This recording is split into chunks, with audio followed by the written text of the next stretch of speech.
Hola amigos de Wine News TV, les invito a conectar conmigo y con mis invitados en Wine News TV On The Go, un podcast que a su vez es un espacio donde aprenderás sobre el mágico mundo del vino a través de invitados de todas partes del mundo que nos contarán sobre sus proyectos para obsequiarnos de forma embotellada música, fuego y leones, como decía el gran maestro argentino Jorge Luis Borges en su poema Soneto al Vino.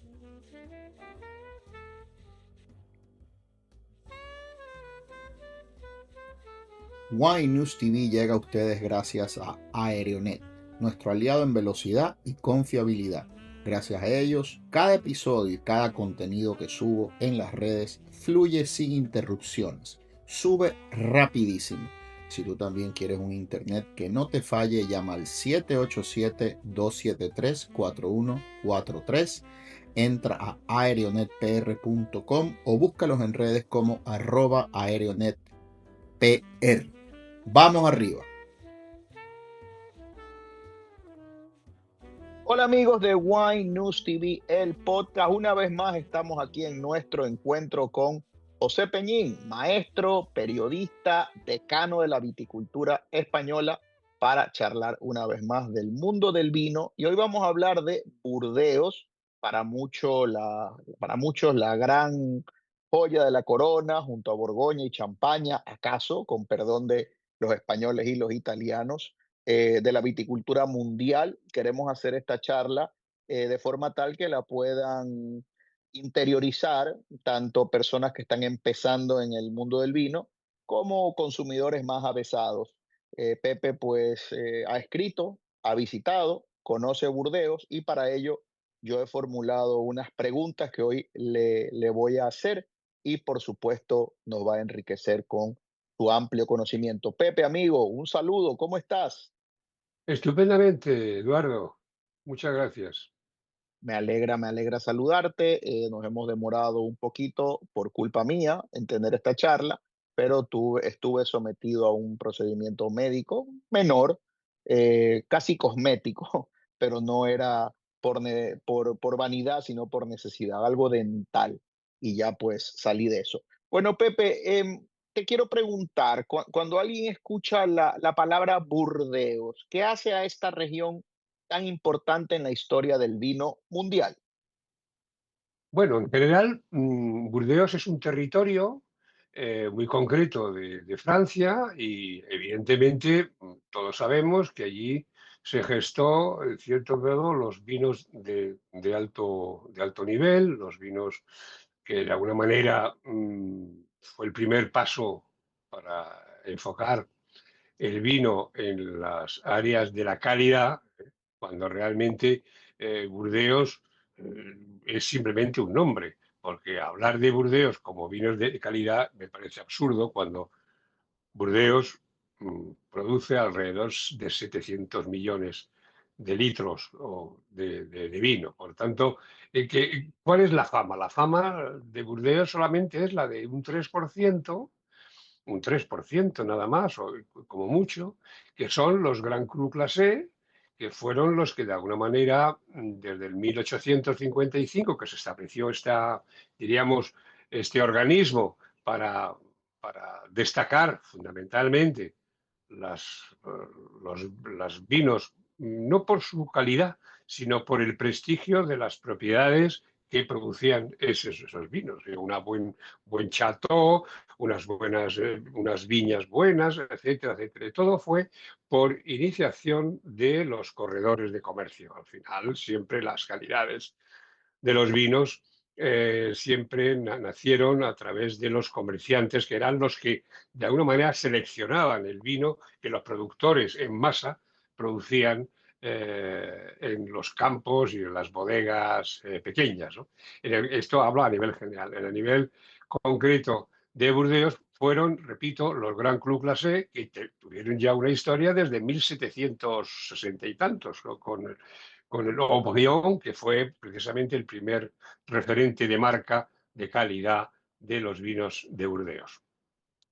Que de hecho hay, digamos, muchos artículos periodísticos donde se habla de que Thomas Jefferson, tercer presidente de los Estados Unidos, ministro de Relaciones Exteriores de Washington en Francia, en los primeros años de la nación norteamericana de los Estados Unidos, compró Aubryon y de hecho las botellas estaban con, con su puño y letra diciendo qué nombre era, o sea que tiene una historia fecunda, fecunda, el gran Chateau Aubryon.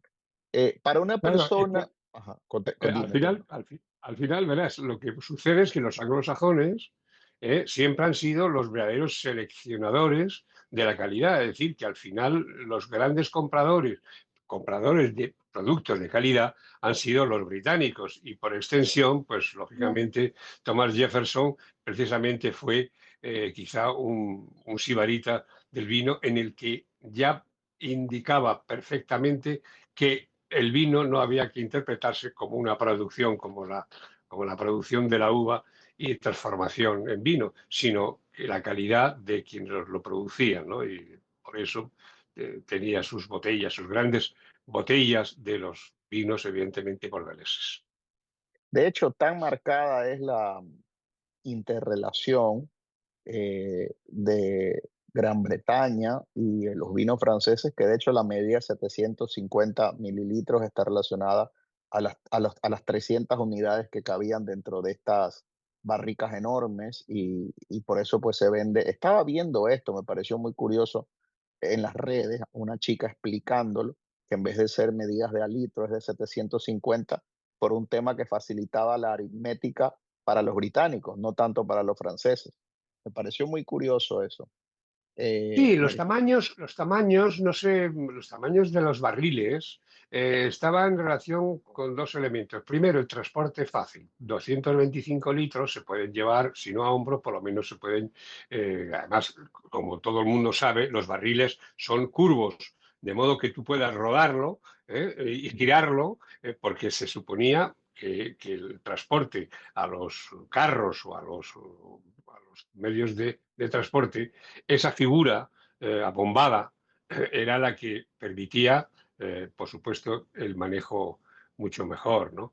Del vino. Pero en general también las barricas tenían una, una medida exacta, que ahora mismo tendría que mirar en mis archivos, que la barrica de 225 litros representaba una cierta cantidad concreta que tenía que ser esa cantidad. En fin, pues Claro. no fue arbitrario, ¿eh? Pero en fin, esto sería otro tema para hablarlo en otro momento. Bueno, para una persona que nos está escuchando, que está dando sus primeros pasos en el mundo del vino, es muy general lo que te voy a preguntar, pero tal vez hay unas pinceladas, unos elementos comunes. Una persona que nunca ha probado un vino de Burdeos, ¿cómo describirías el estilo, digamos, clásico de estos vinos, Pepe?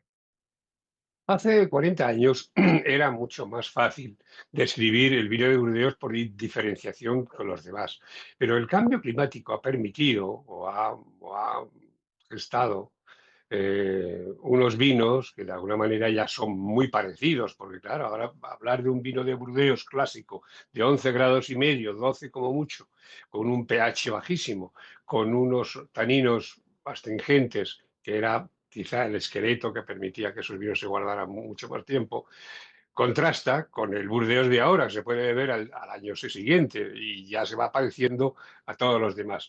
Lo que pasa que todavía Burdeos, hoy por hoy, tiene más la importancia de la etiqueta, del origen, la etiqueta, origen de etiqueta, que el contenido. Ya el contenido en una cata a ciegas posiblemente no vamos a ver grandes diferencias cualitativas entre los vinos, incluso hasta de los mejores vinos de Burdeos o los mejores vinos de otros territorios del mundo. Mucha gente piensa que Burdeos solamente produce vinos caros, ¿no? O carísimos en algunos casos, botellas que están sobre los 1.000 euros. ¿Eso es un mito o hay opciones accesibles y muy buenas pensando en tu guía Peñín, que siempre buscas que una persona pues, pueda obtener un vino de calidad con una buena puntuación dada por ti o por tu equipo sin que le cueste un ojo de la cara? Háblame un poco esto de los precios y Burdeos. Bueno, en el caso de Burdeos, bueno, esto es como son las acciones de una empresa de éxito. Las acciones van subiendo hasta el punto de que la inversión que se ha hecho en esa empresa es superior al precio de la empresa, ¿no? Pero esto pasa con el vino. Cuando alguien paga 1.500 euros o 1.000 euros o 2.000 o yo qué sé, por un vino de Burdeos, está comprando una etiqueta famosa y que tiene mucha demanda, pero también coincide con una producción pequeña. Lo que sucede que diríamos, ese esquema que se entiende a menor producción más caro, en el caso de Burdeos estamos hablando de los Grand Cru Classé, los Premier Grand Cru Classé, los primeros, que son nada más que cinco. Resulta que ya producen 270.000 botellas aproximadamente al año. Y eso se vende a 1.000 y pico euros. O sea, es decir, llega un momento en que el planeta Tierra pues ya tiene perfectamente encuadrado las grandes marcas, los Gran Cru Classé, que van a formar parte de las bodegas personales, de, de un producto de una estructura social importantísima. Cuando alguien invita a otra persona y se descorcha un vino de alta calidad, como pueden ser los de Burdeos, ya no es tanto que vas a probar el mejor vino del mundo, sino vas a probar un vino caro.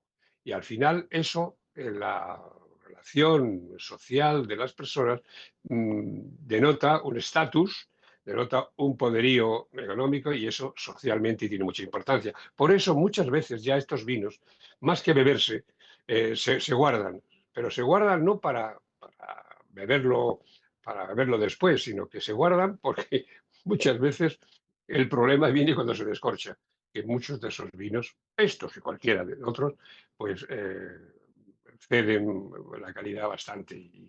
Y yo he probado vinos de 50, 100, ciento y pico años y bueno, están algunos los pocos que sobreviven están bien, pero no es, tiene más importancia, diríamos, la celebración o el descorche de ese vino por la relación con la fecha que fue. Mira, esta es la cosecha de 1870, y uno rebusca en la, en la historia, la historia humana que está reflejada en los libros y en todo eso, es decir, pues eso, aquella fecha ocurrió tantas cosas importantes. Entonces, claro, al descorcharlo uno se encuentra con un líquido de hace ciento y pico años, hombre, no deja de ser algo impresionante. Pero cuando lo lleva a la boca es posiblemente que se le pongan los ojos en blanco, pero no tanto por lo que prueba, sino por lo que ha representado, por lo que representa ese trago, ¿no? Y en el rango, digamos, mucha gente cuando entra a la guía Peñín, yo tengo la cuenta de Disfrutón, busca pues los puntos, las descripciones, pero sé que está la categoría también ya cuando eres suscriptor de la guía, puedes hacer búsquedas, digamos, por rango de precio y puntuación. Entonces, supongamos que alguien está buscando un vino que tenga más de 92 puntos, pero que no pase de 50 euros. ¿Se consiguen vinos de buena calidad de Burdeos dentro de esos criterios? A ver, la guía Peñín son vinos españoles, esto Sí, en sí, primer claro, lugar, claro, ¿no? pero estoy usándolo como analogía. Como analogía. Bien, bueno, pues sí, en el momento que tú conozcas los campos de búsqueda, esto es muy importante, el campo de la zona, porque también puedes decir, bueno, yo quiero un vino de Rioja o de Ribera del Duero, que son dos zonas famosas, y quiero gastarme 25 euros, pero quiero probar un vino de alta puntuación. Pues muy bien, pues va al campo de la puntuación, va al campo de la zona, va al campo y teclea y le saldrán una serie de vinos con ese precio. Claro, si alguien dice, no, yo quiero probar un vino un vino que me cueste menos de 10 euros y que tenga, que sea un vino de Rioja y que tenga 93 puntos, pues no vas a encontrar ninguno. La pantalla te dirá que no hay ninguno de eso, evidentemente. O sea, todo tiene un límite, ¿no? Esto que llamamos los vinos de 5 estrellas, ¿no? Los 5 estrellas son relación precio-calidad, que en general en la guía aparece a partir de los 90 puntos. Tienes, por ejemplo, o se te viene a la mente algo que hayas tomado hace poco, digamos que algún vino de Burdeos que esté por debajo de los 25 euros y tú le darías a ese vino más de 90 puntos. O sea, mi pregunta es, dicha de otra manera, si se quiere, es, en España, en cuanto a relación precio-calidad, por debajo de 25 euros y por encima de 90 puntos, hay grandes expresiones. Creo que España tiene una enorme cantidad de buenos vinos a precios razonables. ¿Tú has tomado o consigues buenos vinos en Burdeos por menos de 25 euros? Sí, estuve hace poco en una cata de vinos de los Grand Cru Classé y había vinos de veintitantos euros que estaban bien. Yo le pondría 91, 92, como muchos vinos hay en la Ribera o la Rioja o en el Priorato. O sea, es decir, que ahora mismo 91, 92 puntos nos representa una singularidad en ese precio, ¿no? Y repito, tener una botella en casa que ponga la marca y Gran Cru Classé y que cueste veintitantos euros, pues hombre, pues no es mala compra. Pero en cualquier caso sí hay muchos vinos de ese precio. Pero no es lo mismo. Los Premier Gran Cru Classé, que son los cinco, Rothschild, Margaux, Aubryon, Lafitte, Rothschild, Lafite, bueno, esos, Margot, evidentemente, claro, esos arrancan a partir de los 900, 800 euros. Claro, pero estamos hablando de cinco bodegas nada más. claro, Eh, pero hay ahí en el medio grandes cosas de Beichabel, Leoville Poifaré, hay cosas sí, buenas, claro que lindas, que los están hay. entre los Sí, claro. segundos y los quintos clasificados. Gran Pool Lacoste, Sí, ahora mismo uno se puede gastar veintitantos euros, de 20 a 40 euros, un vino de Burdeos Gran Cru Classé, pero claro, no Gran Cru Classé con 97 puntos, cuidado, claro, porque al claro, final la puntuación es internacional, es decir, un vino de 97 puntos de Rioja, pues es igual que un Burdeos de 97 puntos, no hay una puntuación que favorezca más un territorio que otro, ¿no? En ese sentido, hoy sí es más fácil encontrar bien. También es cierto que los tiempos que pasa, el tiempo actual que atraviesa Burdeos, pues no es el mejor, ¿no?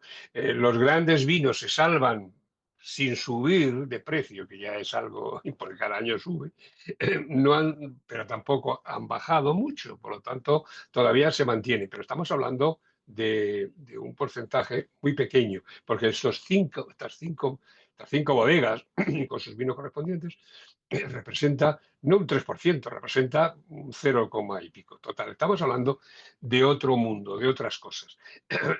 Pero si uno ya compra otras marcas, también Gran Cru Classé, que puede costar 20 euros, 30 euros, también podemos encontrar un vino de Côte de Bourg en la orilla derecha del Dordoña que está costando también 20 euros y tiene la misma puntuación. Es decir, ya el Gran Cru Classé, repito, no el Premier Gran Cru Classé, sino los Gran Cru Classé, que son alrededor de sesenta y tantas bodegas, perdón, sesenta y tantos vinos, sesenta y tantos vinos, sí, bueno, más o menos las mismas bodegas. Y resulta que esos vinos los puedes encontrar por 20 y tantos euros, igual que otras zonas menos prestigiosas de Burdeos que pueden costar igual. Pero también puedes encontrar vinos de Burdeos, Bordeaux en francés. Digo Bordeaux porque es lo que aparece en la etiqueta, claro, que que cuesta quiere 5 decir euros, que al cuesta 5 euros. al borde de las aguas, ¿no? Sí, bueno, sí, más o menos. Y bueno, hay que tener en cuenta que Medoc, toda la zona de Medoc era pantanosa en 1700 y pico, ahí estaban nada más que los chateaux, no había vinos, los chateaux eran palacios de caza, la gente vivía en grandes mansiones en Burdeos y iban a cazar a su finca y en la finca era para cazar hasta que vinieron los holandeses y dijeron, hombre, esta es una zona muy interesante que vamos a drenarlo. Los holandeses que tenían ya una práctica de drenar el agua en los Países Bajos, pues resulta que al final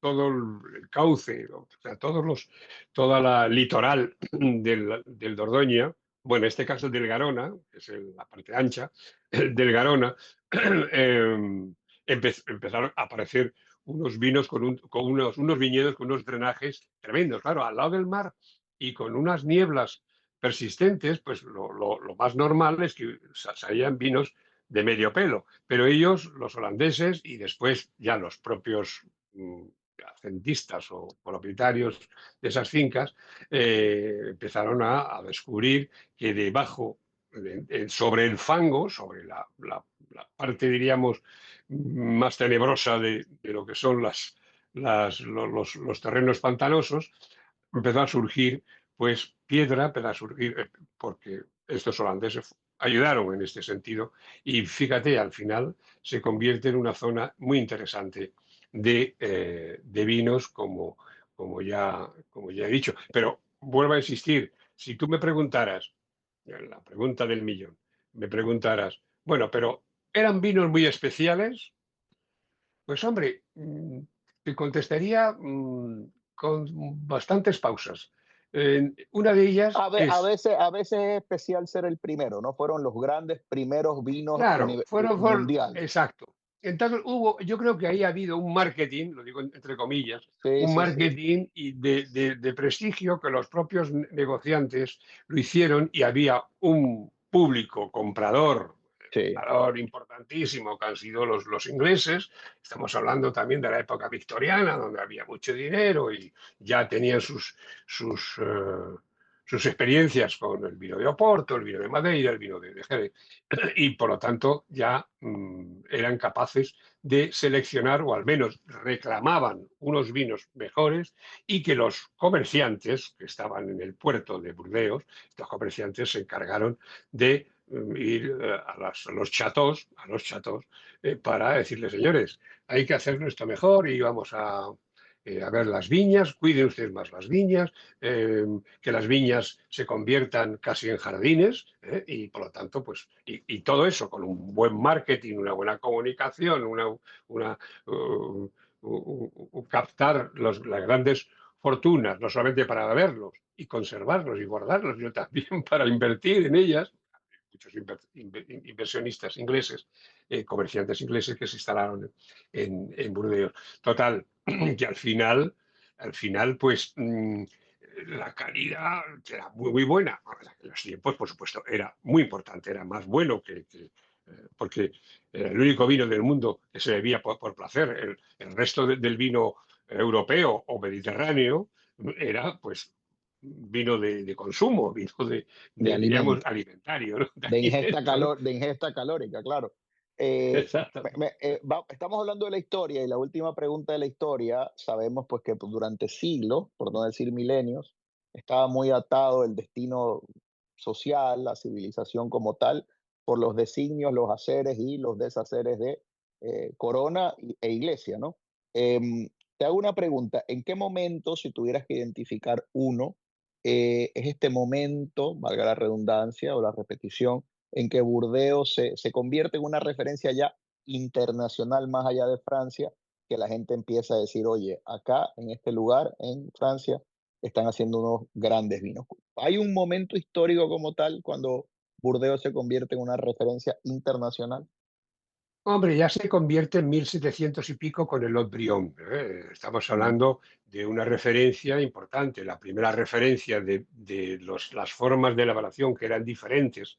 Normalmente el vino se hacía en toda Europa a base de meter los racimos, sin seleccionar, todo entero, hacías la vendimia, se veían las prensas y de ahí salía el vino sin más. Pero en cambio hubo un procedimiento más sofisticado de elaboración con trasiegos, evitar las partes. En fin, había una forma a la bordelesa, que era diferente al resto del mundo. Entonces salían los franceses llaman vin fin, el vino fino. El vino fino que ya incluso los ingleses lo tomaron como una referencia, es la forma novedosa de elaboración que después copió La Rioja pues, unas décadas más tarde.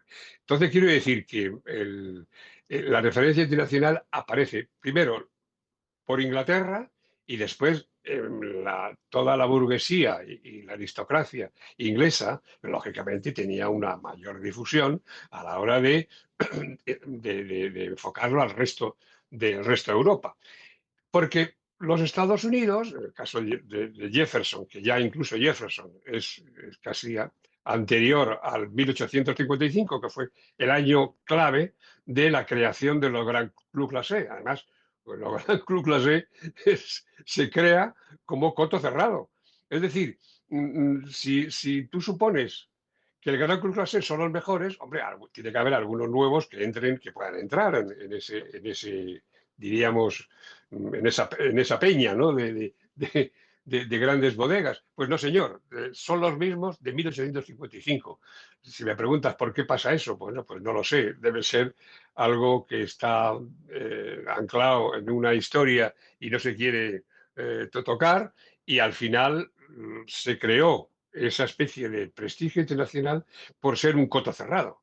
Fíjate, porque si los Claro, cotos empiezan a abrirse, y lo hace más exclusivo tal vez, ¿no? Y le da claro, y exclusivo. un estatus mítico, Claro. si se quiere. Pero para nuestros oyentes, que sepan precisamente que si hacemos una cata ciegas, hoy, hace 40 años no, pero si vamos a hacer una cata ciegas de un vino de Burdeos, un buen vino de Rioja, un buen vino de Italia, y un vino de Australia, de cualquiera de los países que hoy se producen vino, posiblemente tendremos problemas para elegir cuál es el mejor de todos, y a lo mejor caería en un vino no bordelés. Por lo tanto, repito, la fama está unida a una tradición, a ser los primeros, y por otro lado que ya el comprador del vino de Burdeos ya hoy por hoy lo compra para invertir. Cuando hablamos de Burdeos, Sí, es los primeros Gran Club Classic, ¿eh? lo consuetudinario de la vida. La gente ya está acostumbrada a asociar la palabra Burdeos con vino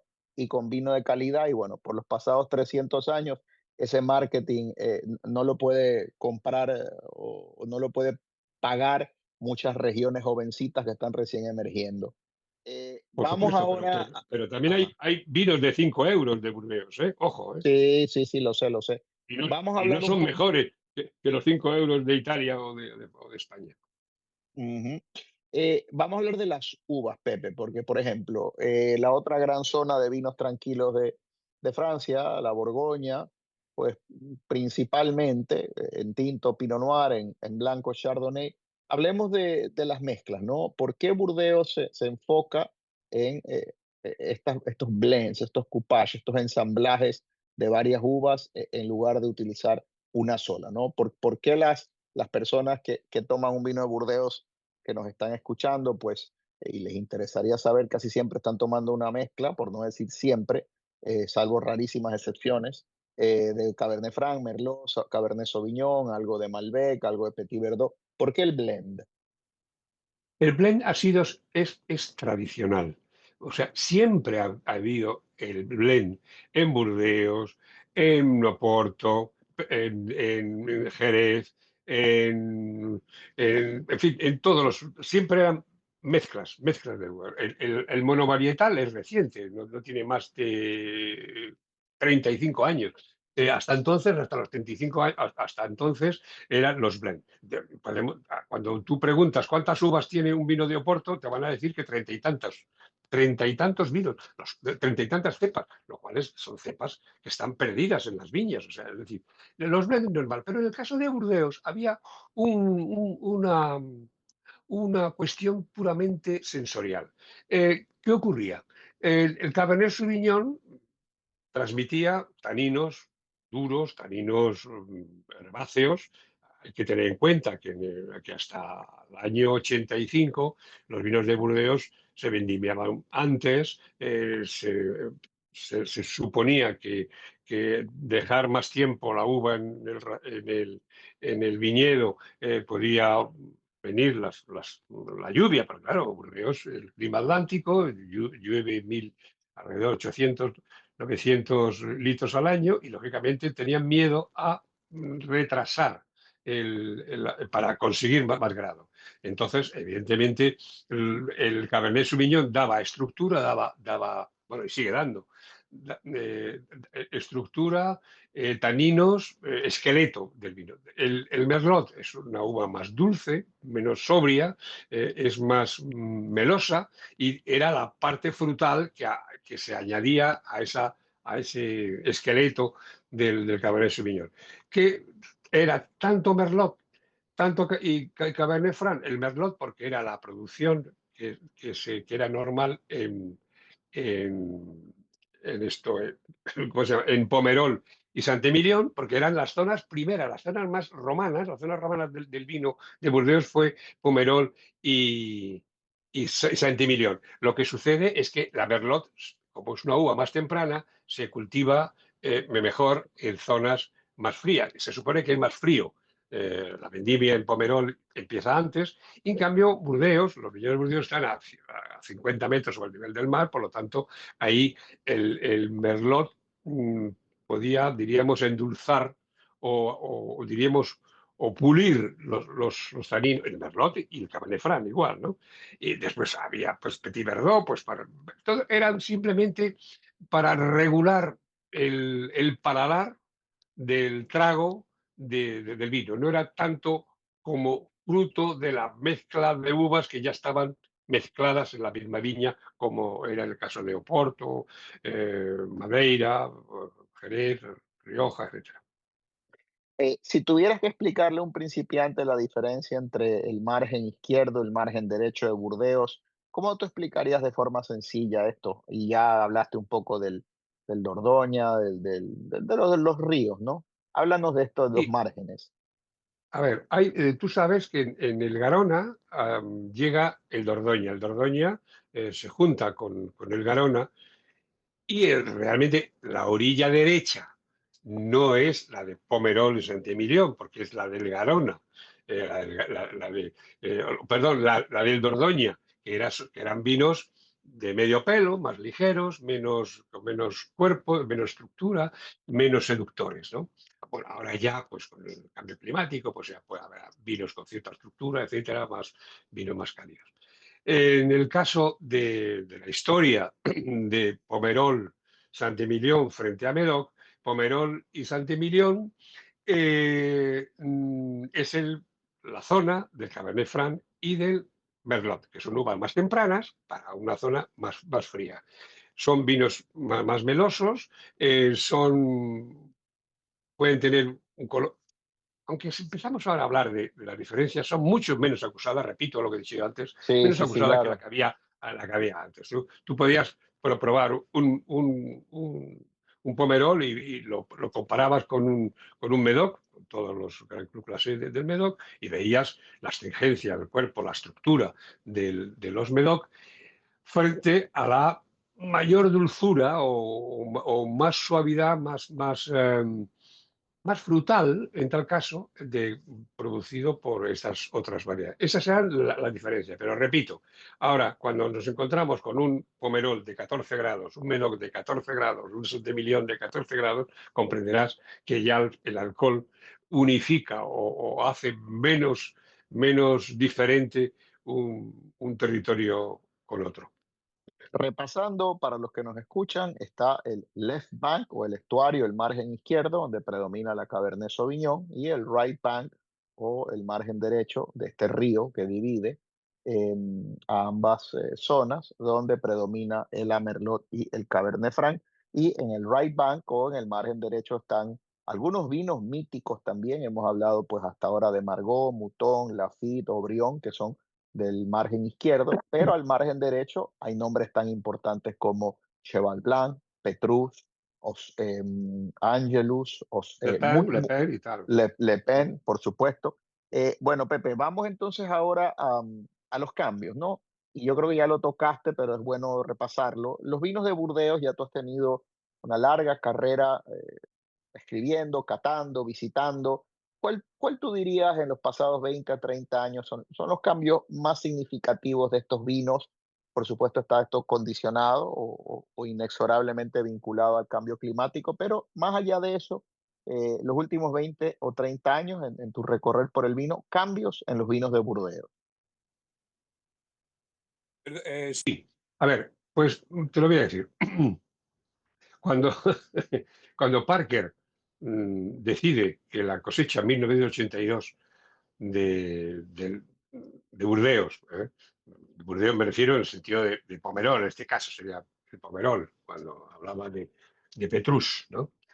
Y lo dice, lo señala como el gran vino de todos los tiempos, es evidente que estaba hablando de un vino mucho más maduro, de unas viñas, esta cosecha del 82, fue una cosecha cálida, una cosecha que interesaba mucho en ese territorio, y evidentemente empezaron a pensar la gente, pues, los bodegueros bordeleses, que había que madurar más.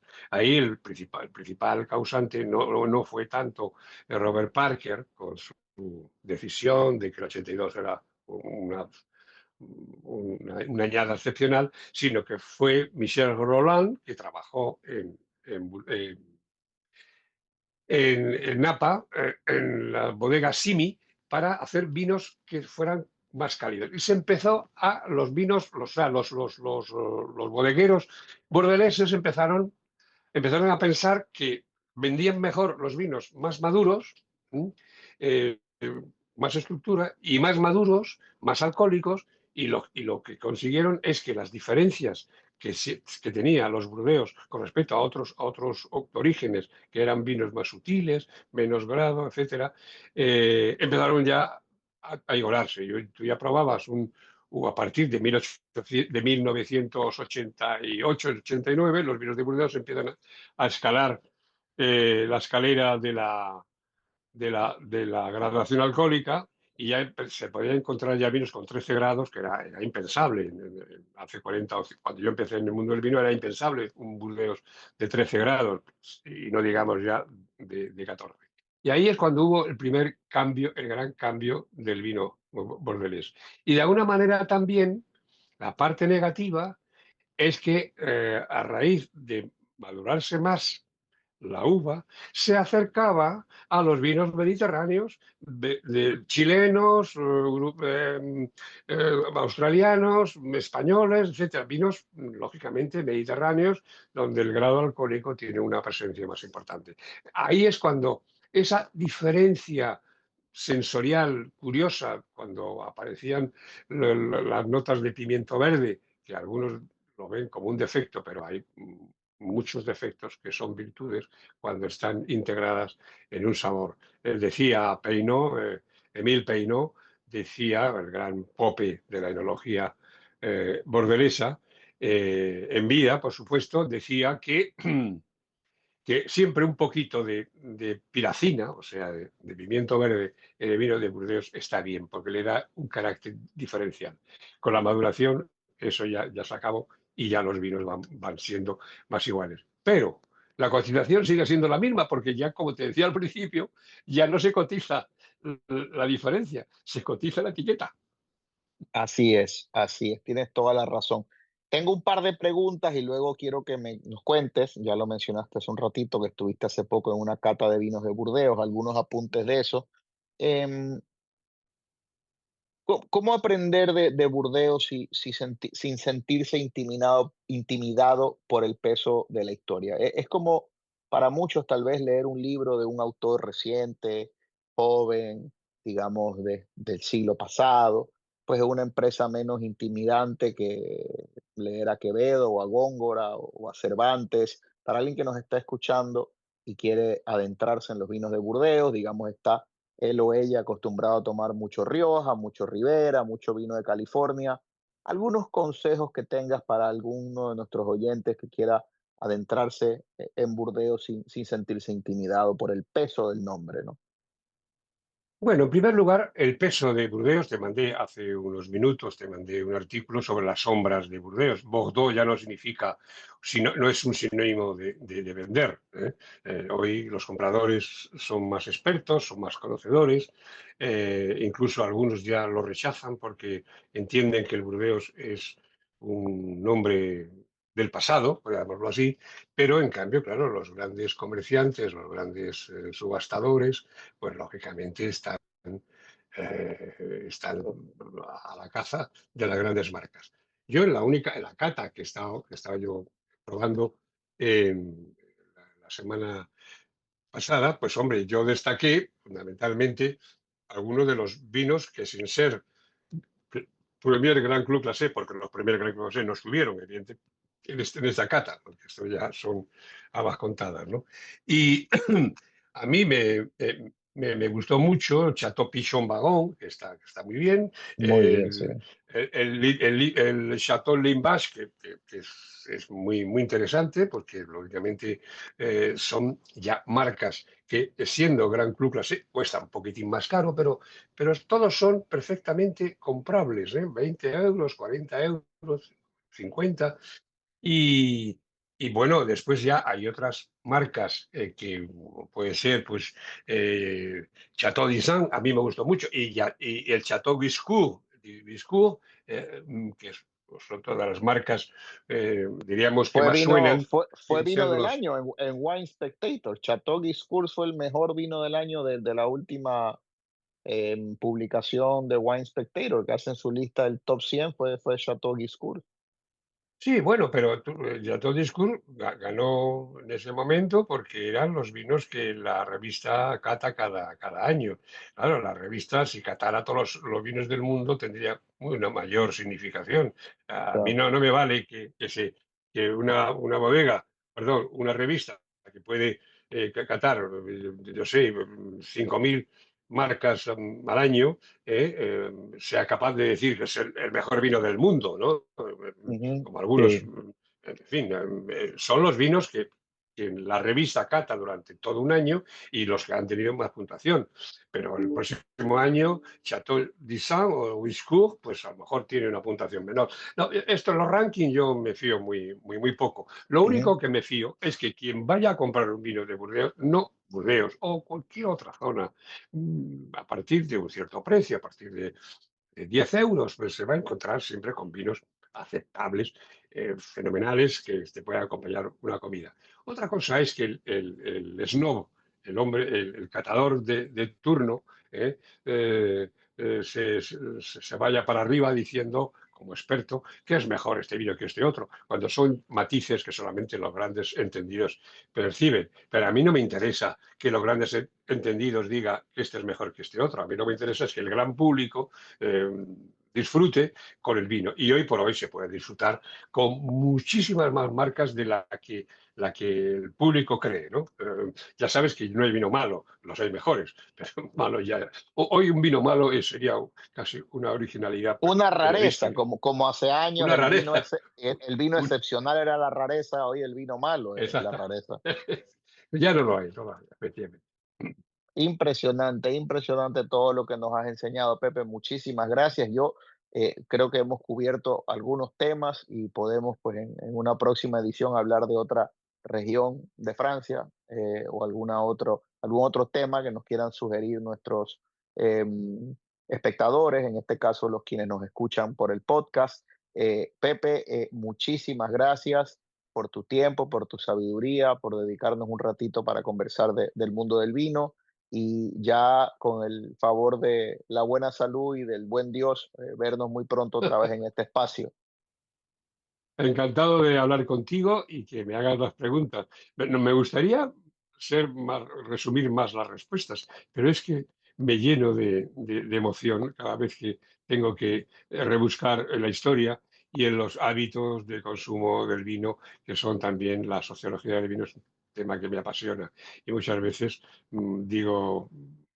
expreso demasiadas palabras para describir algo que de alguna manera pues estoy perfectamente imbuido, ¿no? En esta cultura, la cultura del vino.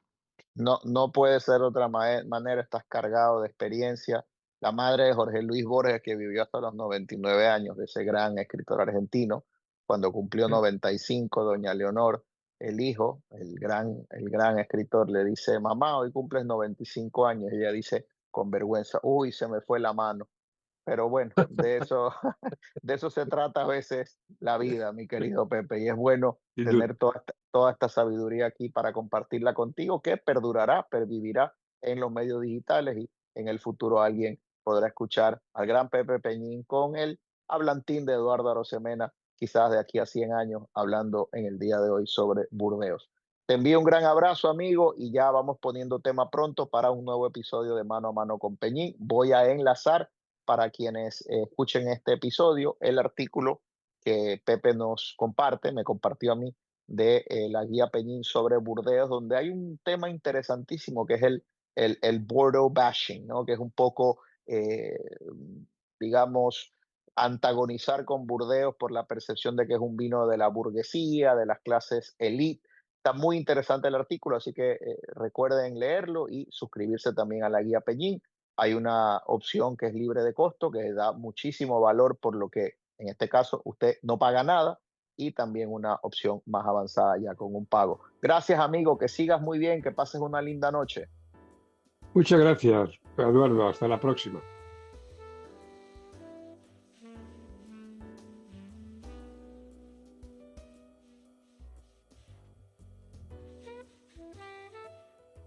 Este fue el episodio de hoy. Recuerda dejarnos una reseña para que nos ayudes a crecer, suscribirte y recomendarnos con tus amigos amantes del vino. No importa cuán avanzado estés en el recorrido de enamorarte de aquello que decían sobre el vino. Son uvas transformadas en poesía. Aquí hay espacio para todos. Salud y como siempre, dale share.